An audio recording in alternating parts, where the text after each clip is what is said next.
Yeah. I think what ends up happening is that because this information is not available, because tracking your collection on most apps are just investor portfolios, which we'll have, that's not going to be there.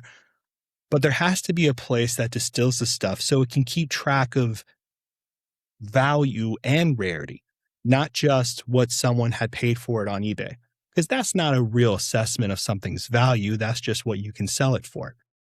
I think collectors have a different mentality.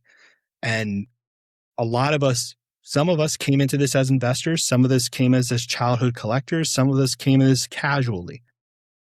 I think all three need to have some baseline fundamental foundation of knowledge, because not only does it help all three sides, but it helps everyone feel like they got something that they're going to love and they understand it from every angle. Yeah, see, that's the thing, dude, that I think was a problem maybe in the beginning is, and if they were made to be unnamed, but a group of guys in you all kind of got together and you're like, hey, like, we can't really, like, you got some cool stuff. You're showing me some cool stuff. He's got some dope shit. We can't understand like this through the years.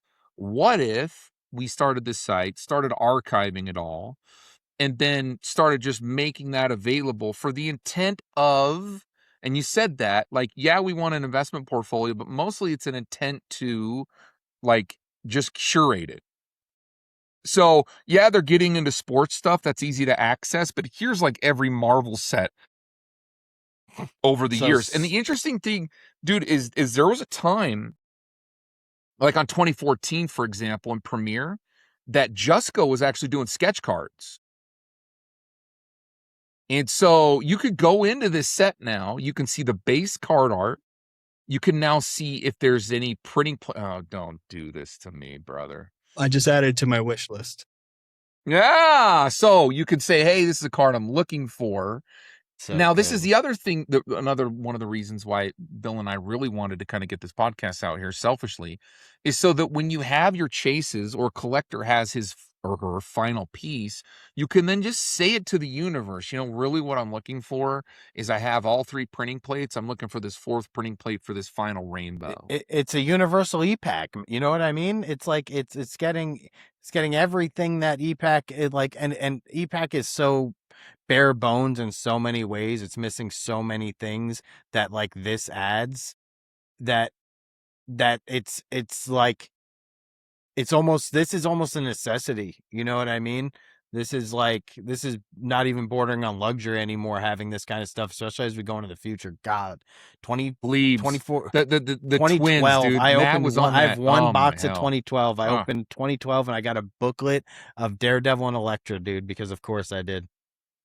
Because of course you did. Wow. Yeah, but see, this is the thing. Like, you can also see the sketch cards history over time. Yep, sketch cards are a big way that you can never, things like that do not get documented often. They you know what don't, I mean? Man. They just now don't. Let me guess. Who is so? If you're coming on here and you want to showcase some of the things that you have, because some of this stuff is getting unearthed all the time. New sketches are revealing, new cards are coming out all the time. What's the incentive structure, right, in your mind that you would see, busty little lady there, but what's the incentive structure that you would see in your mind to want to come in here and like add to this collection? You have to understand, a lot of people are in the game because they are excited about X. These are the very first sketch cards. You know, this is a John Romita sketch card. John Romita, senior Spider-Man. Stamp. And guess what else? It tells you how many he did. He only did 6, and it's 1 per case. You can't find that knowledge anymore. No, trading card database? Nowhere. I had to John find all this stuff. Spider-Man is insane. That's insane. It's insane. Who owns? Do we know who owns that card? Yeah, I think they could. Yeah, can they say if they? Yeah, but can they say who?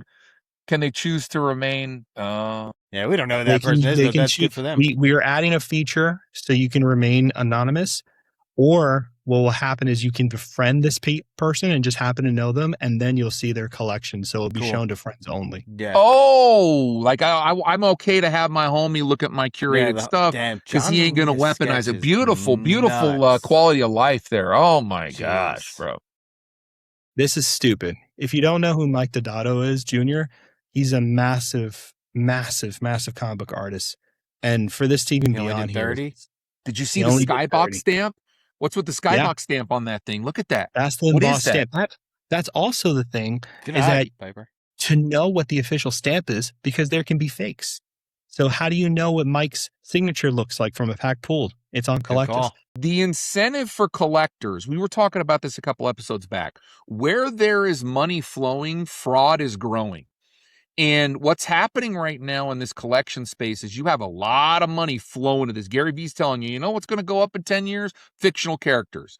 It's like, well, dude, I just started this shit because I thought it was kind of dope, and then looked at some tax strategies and some things, and like I kind of Venn diagrammed it, and this is what I'm doing.